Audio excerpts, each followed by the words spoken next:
Operation सिंदूर, जब सारी दुनिया ने देखा भारतीय सेना का पराक्रम, लेकिन यह तो कुछ भी नहीं।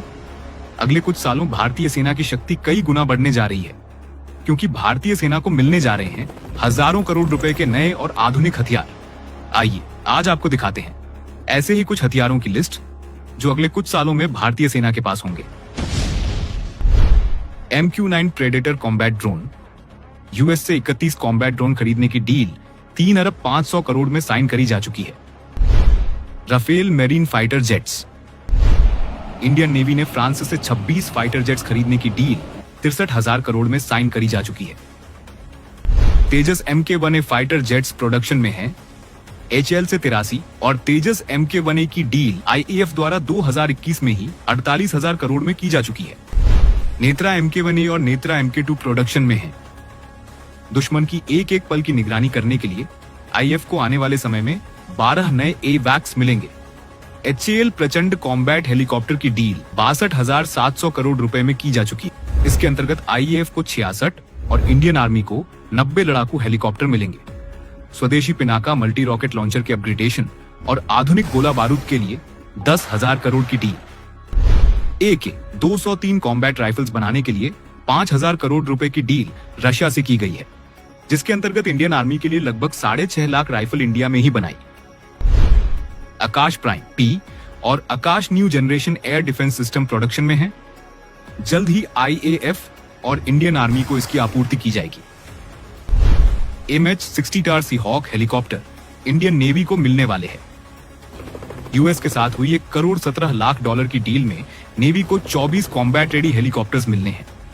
इंडियन नेवी को नीलगिरी क्लास फ्रिगेट्स और तलवार क्लास फ्रिगेट्स की 7 नई युद्धपोत मिलने हैं।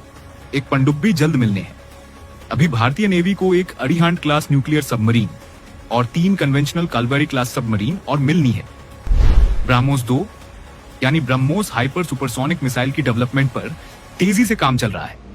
इंडियन आर्मी और IAF की मांग को पूरा कर लिए लखनऊ में 300 करोड़ की लागत से ब्रह्मोस की नई यूनिट बनाने की भी घोषणा हुई है। साथ ही S-400 की सफलता को देखते हुए रूस ने भारत को S-500 के ज्वाइंट प्रोडक्शन की भी पेशकश कर दी है। S-500 विश्व का सबसे उन्नत डिफेंस सिस्टम होगा जो भारत और रूस के सहयोग से बनेगा। पिछले 10 वर्ष भारतीय सेना के लिए गेम चेंजिंग रहे हैं। पिछले 10 वर्षों में भारत का रक्षा बजट 2 लाख करोड़ से 3 गुने से भी ज्यादा बढ़कर 6,81,000 करोड़ रुपए हो चुका है। कांग्रेस की सरकार में एक वो समय भी था जब तत्कालीन रक्षा मंत्री AK एंटनी ने कहा था कि देश के पास सैन्य जरूरतें पूरी करने के लिए पैसे नहीं है। वहीं आज केवल 5 सालों में भारत ने 2 अरब रुपए के सैन्य हथियार केवल 5 वर्षों में खरीदे हैं और इसके बावजूद भारत का रक्षा आयात पिछले 1/3 घटा है। और ऐसा इसलिए संभव हो पाया है क्योंकि जहां एक तरफ भारत विदेशों से बड़े और आधुनिक हथियार खरीदे हैं, तो वहीं इन 10 वर्षों में स्वदेशी हथियारों को बनाने और डेवलप करने में भी अप्रत्याशित सफलता पाई है। इतना ही नहीं, पिछले 10 वर्षों में भारत ने हथियारों के निर्यात में भी अप्रत्याशित सफलता पाई है।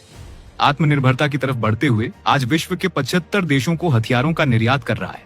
2013 से 14 में जहां भारत का रक्षा निर्यात सिर्फ 686 करोड़ रुपए था, वो 2024 से 25-30 गुना बढ़कर लगभग 23,000 करोड़ रुपए हो चुका है।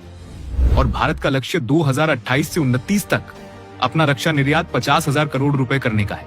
यानी 10 वर्ष पहले जिस भारत के पास हथियार खरीदने तक के पैसे नहीं थे, जिसका रक्षा निर्यात केवल 686 करोड़ का था और जिसका रक्षा बजट केवल 2 लाख करोड़ रुपए का था, 10 वर्ष बाद वही भारत बिलियन डॉलर के रक्षा सामग्री खरीद रहा है, 23,000 करोड़ रुपए के रक्षा उत्पाद बेच रहा है और भारत का रक्षा बजट भी करीब 6.5 लाख करोड़ रु हो चुका है।